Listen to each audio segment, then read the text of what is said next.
Alumnos, hermanas y hermanos, bienvenidos a una nueva clase de profetas menores. En el día de hoy compartiremos una breve síntesis del libro de Habacuc. Habacuc, el profeta, es autor de este muy particular opúsculo profético. Su nombre deriva de una raíz que significa abrazar o luchar. Indudablemente que su experiencia le llevó a luchar o a abrazarse a Dios para encontrar respuesta a sus interrogantes. El periodo de esta profecía puede determinarse con precisión. Los asirios ya han sido derrotados y los caldeos están extendiendo su imperio. La fecha debe ser, por lo tanto, posterior al 612 a.C., fecha en que cayó Nínive. Judá no había sido invadida todavía, de modo que debe ser antes del 605 a.C. Las condiciones morales y sociales son las del tiempo del rey Joacim. Tres naciones afligieron a los judíos: los asirios, los caldeos y los edomitas. Tres profetas menores se ocupan de anunciar la destrucción de esas naciones: Nahum, la de los asirios; Abdía, la de Edom; y Habacuc, la de los caldeos. Como bien es nuestra costumbre, ya debemos de tener pero muy bien memorizados los libros del Antiguo Testamento. Tenemos los 5 primeros, que son parte del Pentateuco, y los 12 siguientes, que son los históricos, donde se habla de la monarquía; los 5 siguientes, que son libros poéticos; y luego vienen los conocidos como profetas mayores. ¿Y en qué se diferencian con los que se llaman profetas menores? Es por la extensión de sus escritos, pero como palabra inspirada por Dios, tienen la misma importancia y la misma relevancia, porque cada uno habla en un momento y en un punto en el cual Dios necesita que el pueblo oiga un mensaje directo. ¿Por qué? Porque los sacerdotes y la administración del pueblo de Israel estaba completamente contaminada. Por eso que envía hombres, toma hombres de distintas características, de distintas condiciones, para poder hablarle al pueblo. Con Habacuc nos encontramos con un estilo diferente de profetizar. En lugar de dirigirse al pueblo, el profeta relata su propia experiencia. Es la primera vez que alguien se atreve a venir ante Dios y reclamarle por su gobierno del mundo. Comienza quejándose a Dios por lo que considera una falta de interés hacia los pecados de su pueblo. Y luego viene la respuesta, diciéndole que no es así, ya que está acercándose el momento del juicio por medio de los caldeos. Habacuc continúa quejándose, esta vez con una aparente indiferencia de Dios ante la crueldad de los caldeos. El profeta, abrumado por ese hecho, que no puede explicar racionalmente, se retira a un lugar solitario para encontrar la respuesta. Esta vez la respuesta le dice: Babilonia también será castigada. Aquí tenemos la subdivisión de los grandes grupos a través del Antiguo Testamento. Y, por cierto, lo que nos interesa a nosotros, los profetas menores, y ya ocupando el 8º lugar, el libro de Habacuc. Uno de los rollos encontrados en las cuevas del Mar Muerto era un comentario sobre el libro de Habacuc.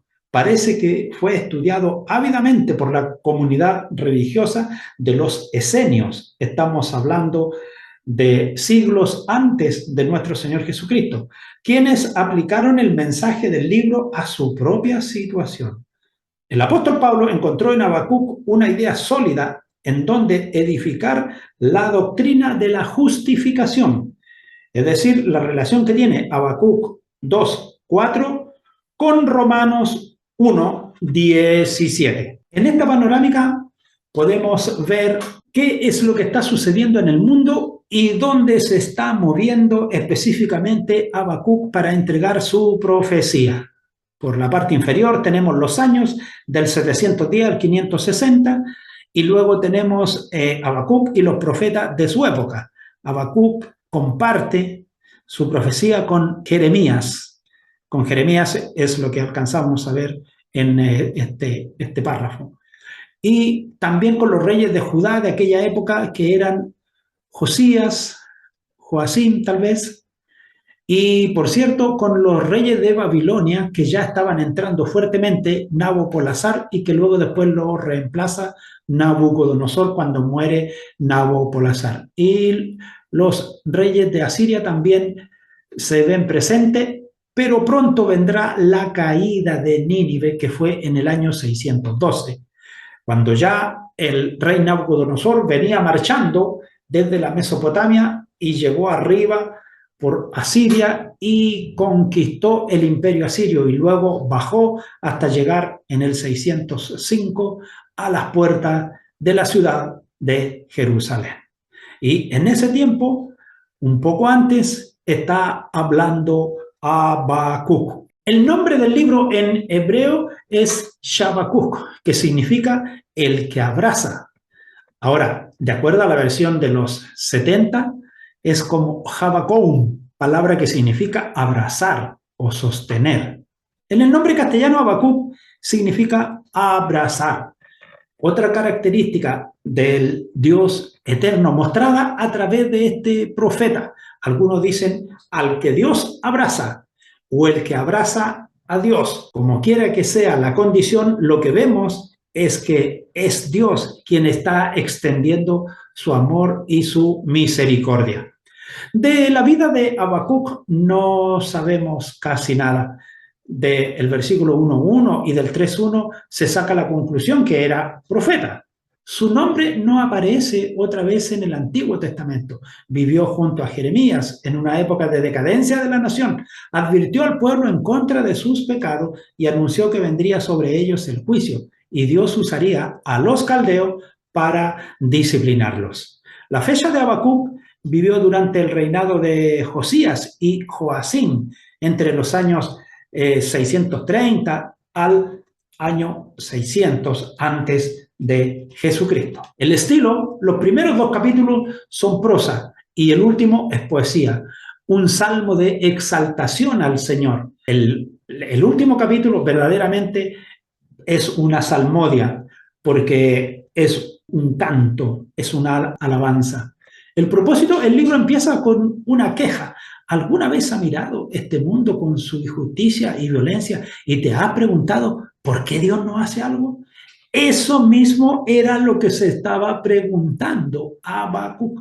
Por eso que es muy especial el enfoque de este libro, porque ese es el único libro que encontramos en el Antiguo Testamento donde el profeta parte su mirada, su visión, preguntándole a Dios. Ahora, esta profecía, al igual como otras anteriores, también es una visión. Cuando nosotros examinamos la profecía que vio el profeta Habacuc, la recibió a través de una visión. Da la importancia de que el malo prospera y el justo sufre. Los hijos de Dios oran, pero parece que como si sus oraciones no sirvieran para algo. Se aprecia la preocupación de Habacuc y su duda acerca de la justicia de Dios, al decir, ¿por qué guarda silencio Dios mientras los malos prosperan? Habacuc no entiende el hecho de que Dios use a una nación más perversa que ellos para disciplinarlos. Dios estaba trabajando en el escenario mundial. Babilonia ya había tomado en el 612 Nínive, la capital de Asiria, cumpliendo al pie de la letra la profecía de Nahum en el año 612 antes de Cristo. En el año 605 habían pasado alrededor de 7 años, los babilonios derrotarían a los egipcios en la batalla de Carquemis y desde allí se lanzarían hacia el sur y tomarían Jerusalén, la capital de Judá. Es interesante, les recuerdo una vez más, el haber estudiado la asignatura de geografía bíblica, de modo que cuando se hablen de ciertos lugares sepamos dónde están. Carquemis quedaba en la parte superior al oeste en relación a Nínive, y ese lugar era dominado en aquel tiempo por los egipcios.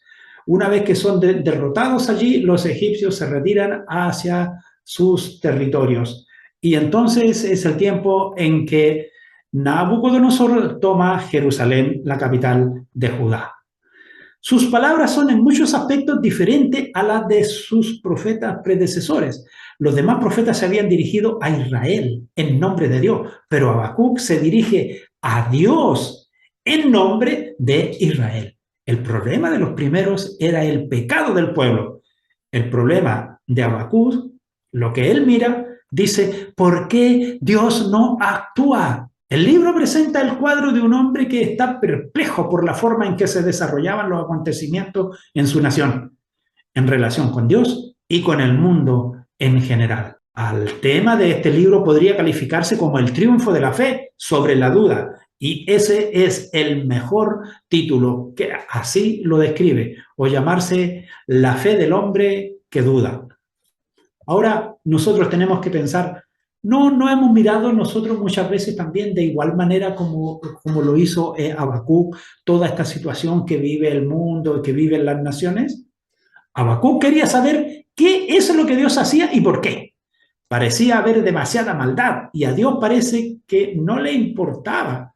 Habacuc quiere una respuesta. Tenemos una panorámica en la cual se muestran los reyes que estaban gobernando durante el tiempo en que Habacuc empieza a entregar su profecía. Tenemos que tener presente aquí que ya no está, hace muchos años, que ya no está el reino del norte, sino que aquí está prácticamente solamente el remanente del sur y que también está a punto de caer.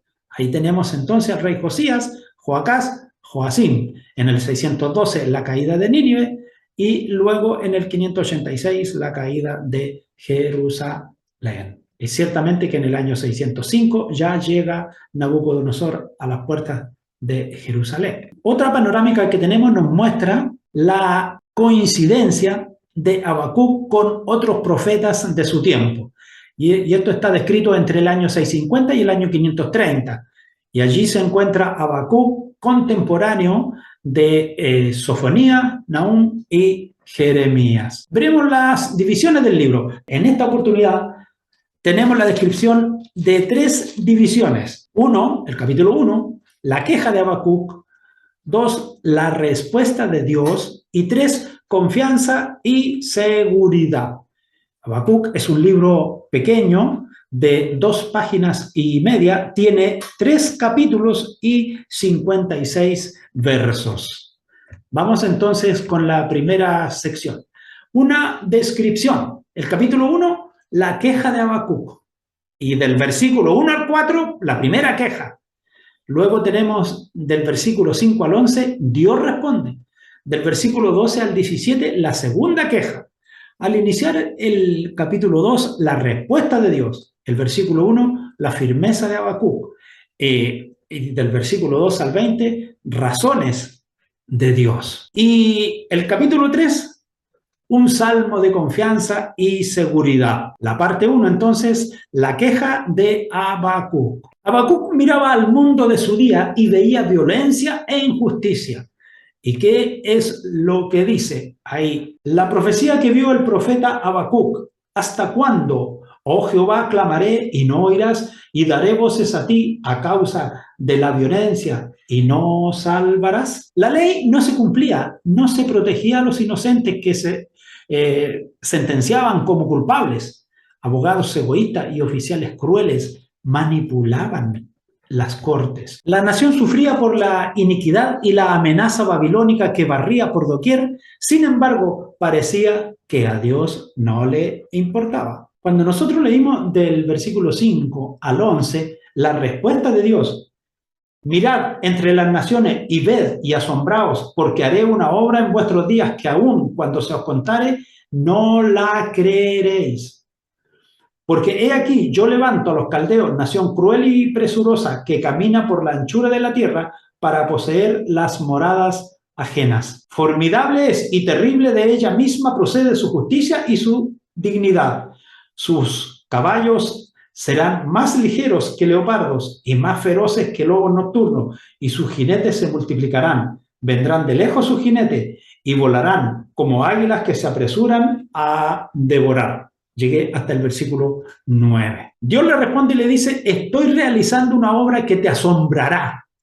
Y le dijo, levantaré a los caldeos, quienes conquistarán a las naciones y serán mis instrumentos para castigar al pueblo. ¿Ha pensado usted alguna vez en todo esto que nosotros estamos viviendo? Verdaderamente es Dios el que está gobernando y el que está administrando, y es Dios el que permite que estas cosas se desarrollen de esta manera. Posiblemente usted también esté confundido, como muchas veces también lo he estado yo. Pero cuando he buscado en la palabra del Señor, ella me ha dado la respuesta. Bástate mi gracia. ¿Cuán cierto es que Dios obra en nuestro mundo y que no nos damos cuenta de ello? Ahora bien, sabemos que Dios dispone todas las cosas para el bien de los que lo aman, es decir, de los que Él ha llamado, de acuerdo a su propósito. Así lo señala Romanos 8:28. No hacía falta hablarle a Habacuc del terror de los caldeos, porque conocía cuán malos y perversos eran. Del versículo 12 al 17, la respuesta de Dios. ¿No eres tú desde el principio, oh Jehová, Dios mío, santo mío? No moriremos, oh Jehová, para juicio lo pusiste, y tú, oh roca, lo fundaste para castigar. Muy limpio eres de ojos para ver el mal, ni puedes ver el agravio, porque ves a los menospreciadores y callas cuando destruye el impío al más justo que él. Y hace que le sean los hombres como los peces del mar, como reptiles que no tienen quien lo gobierne. Sacará a todos con anzuelo, lo recogerá con su red y lo juntará en sus mallas, por lo cual se alegrará y se regocijará. Por esto hará sacrificios a su red y ofrecerá sahumerio a sus mallas, porque con ellas engordó su porción y engrasó su comida. Vaciará por eso su red y no tendrá piedad de aniquilar naciones continuamente. La respuesta de Dios le creó un nuevo problema a Habacuc. No entendía cómo un Dios santo usaba a una nación tan malvada para castigar a su pueblo, los judíos. Es verdad, hemos pecado, dice Habacuc, y merecemos el castigo, pero los caldeos son mucho más perversos que nosotros. Si alguien merece castigo, dice Habacuc, son ellos. ¿Puede un Dios santo sentarse impávido y ver que a su pueblo lo atrapen como a un pez y lo pisoteen como a un insecto? Así lo señala el versículo 14. Los caldeos se jactarían. Nuestros dioses nos han dado la victoria sobre Judá y Jehová no es el Dios verdadero. No hay nada malo en que el creyente luche con los problemas de la vida y trate de resolverlos, pero a veces nos parece como si a Dios no le importara nada y se hubiera olvidado de nosotros. La segunda parte, la respuesta de Dios a partir del capítulo 2. En lugar de volverse ateo o agnóstico, Habacuc fue a su cuarto a orar, meditar y esperar en el Señor. Sabía que Dios oía su queja y que pronto le enviaría una respuesta. Leo del versículo 1 al 3. Sobre mi guarda estaré y sobre la fortaleza firmaré el pie y velaré para ver lo que me dirá y qué he de responder tocante a mi queja. Y Jehová me respondió y dijo, escribe la visión y declárala en tabla para que corra el que leyere en ella. Aunque la visión tardará aún por un tiempo, mas se apresura hacia el fin, y no mentirá, aunque tardare, espéralo, porque sin duda vendrá, no tardará. La expresión que dice para que corra el que leyere significa que el suceso va a ocurrir pronto. Dios en efecto contestó, tengo un plan y un calendario. Todo será en su debido tiempo, de modo que no te impacientes. Entonces Dios le aseguró a Habacuc 3 cosas maravillosas en medio de 5 ayes para animarlo y fortalecerlo durante estos días difíciles que vendrían. Aquel cuya alma no es recta, es arrogante, pero es injusto, vivirá por la fe. Versículo 4. He aquí aquel cuya alma no es recta, se enorgullece, mas el justo por su fe vivirá. Este es uno de los versículos más importantes que encontramos en la Escritura. El texto aparece en 3 libros del Nuevo Testamento, en Romanos, en Gálatas y en Hebreos. Romanos 1:17 enfatiza al justo, Gálatas 3:11 enfatiza que vivirá y Hebreos 10:38 enfatiza que es por fe. Se describe a dos clases de personas, las que se enorgullecen debido a que confían en sí mismas y las que son salvas y humildes debido a que confían en el Señor. Los caldeos eran los que se enorgullecían de sus victorias, sin percatarse de que era Dios quien los capacitó para la conquista. Porque así como el mar rebosa de agua, también la tierra rebosará con el conocimiento de la gloria del Señor. Ahí está hablando en el versículo 14. En los 5 ayes de este capítulo descubrimos los pecados que Dios aborrece. El primer ay que está ahí en el versículo 6. No han de levantar todos estos refrán sobre él y sarcasmo contra él.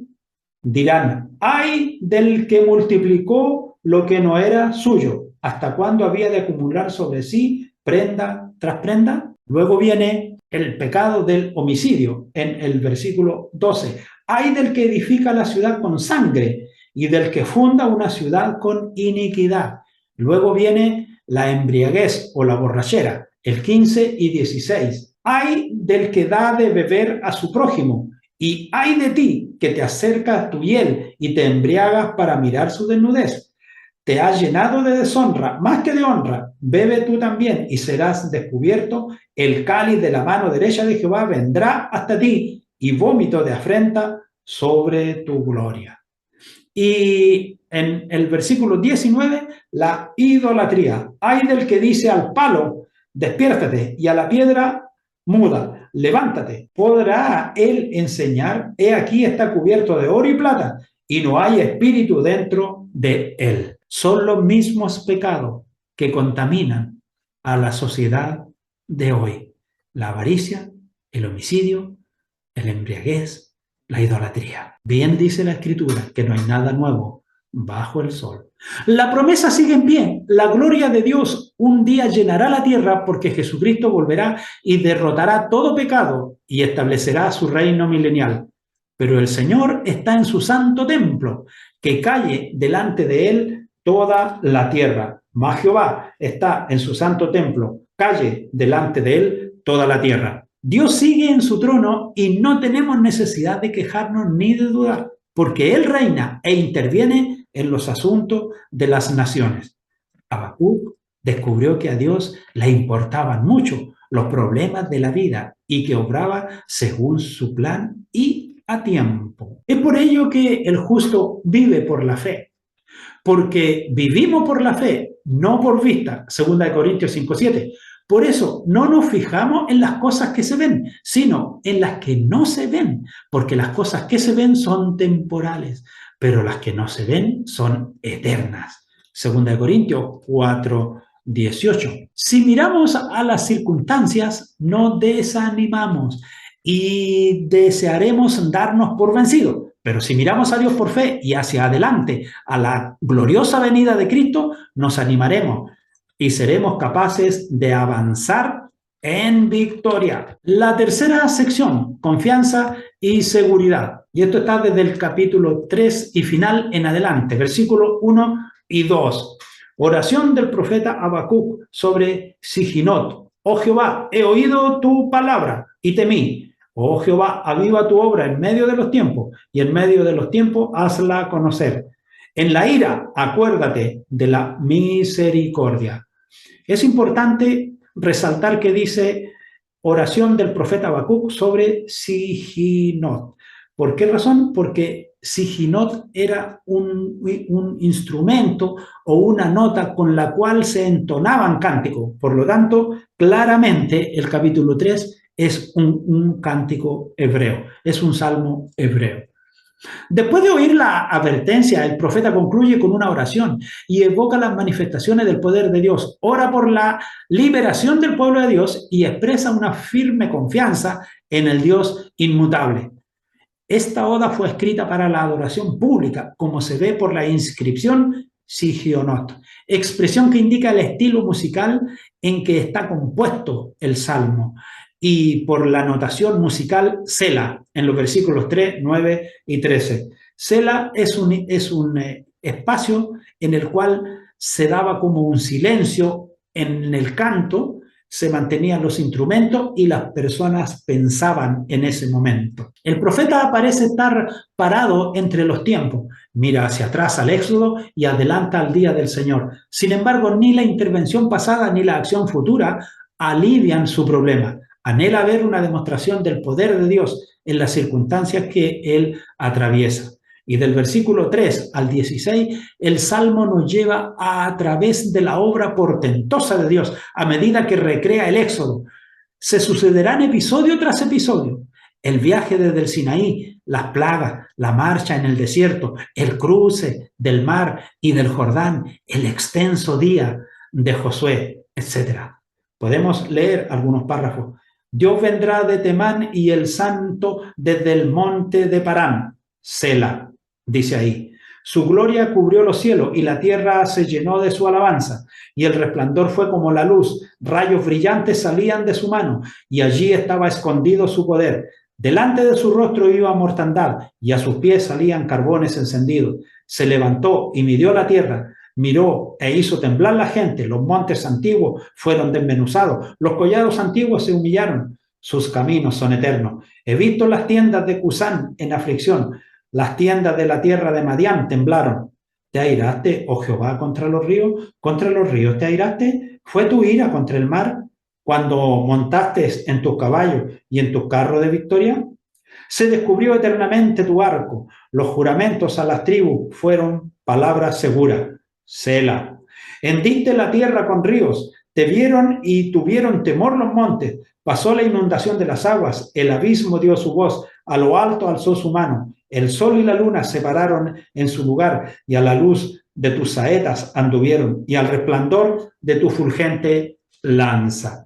Hasta el versículo 11 alcancé a leer. El Salmo nos lleva a través de la obra portentosa de Dios a medida que recrea el Éxodo. Se suceden distintos episodios tras episodio, el viaje desde el Sinaí, las plagas, la marcha en el desierto, el cruce del mar y del Jordán, el extenso día de Josué. Y el resplandor fue como la luz, rayos brillantes salían de su mano y allí estaba escondido su poder. Habacuc, al revivir la victoria del pasado, se siente tan sobrecogido como alentado. Al recordar la obra salvadora de Dios, se afirma su valentía mientras se espera el ataque del enemigo.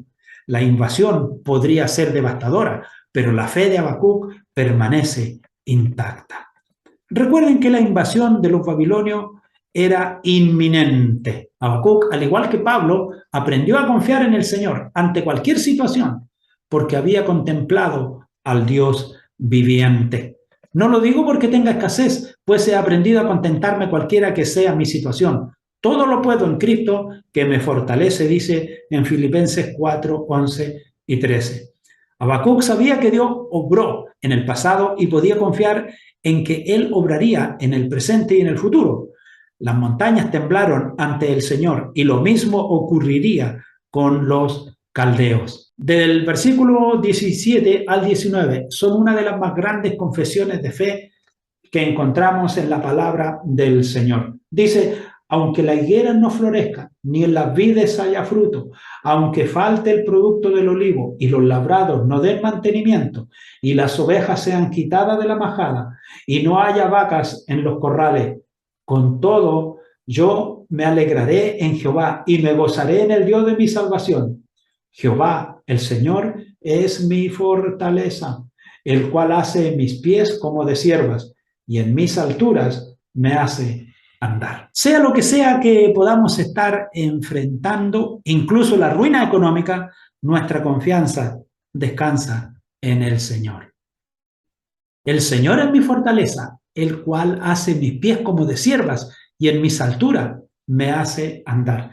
Cuando dice aquí en mis alturas, se refiere en plenitud.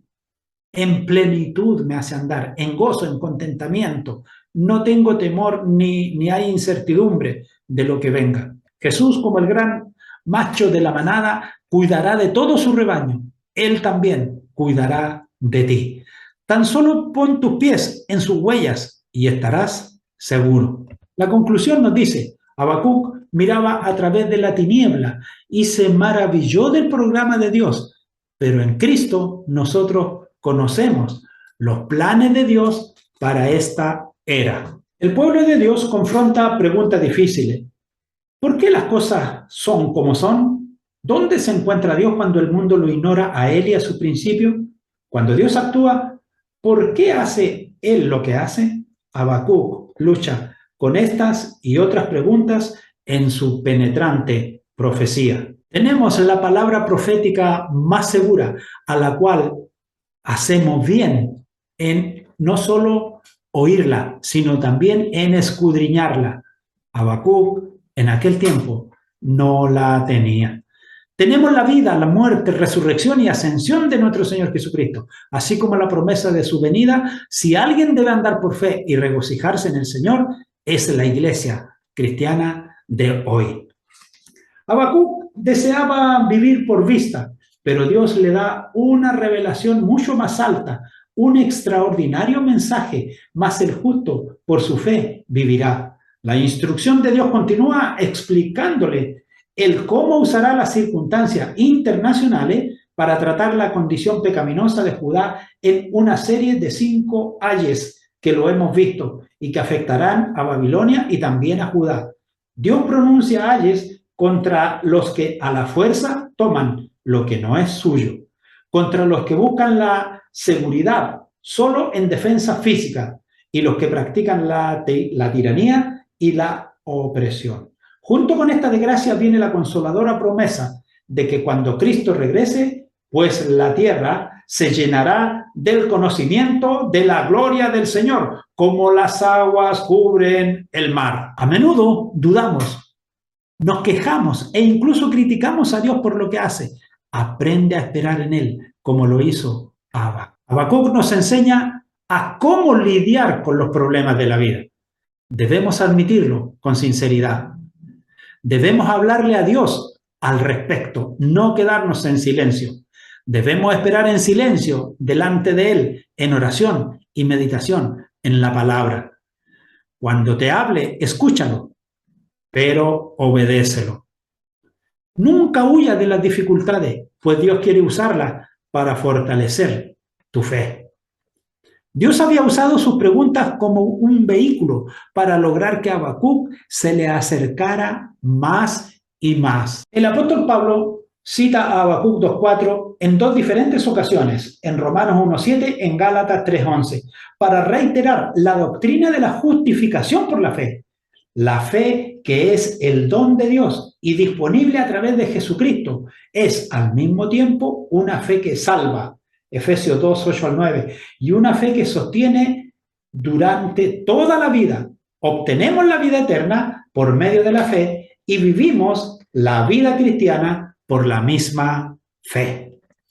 Amables alumnos y hermanos todos, hasta aquí nuestra síntesis del libro de Habacuc. Deseamos de todo corazón y en lo personal que Dios les bendiga y volveremos a estar en contacto en un nuevo capítulo de Profetas Menores para compartir las enseñanzas del libro de Sofonías. Dios les bendiga.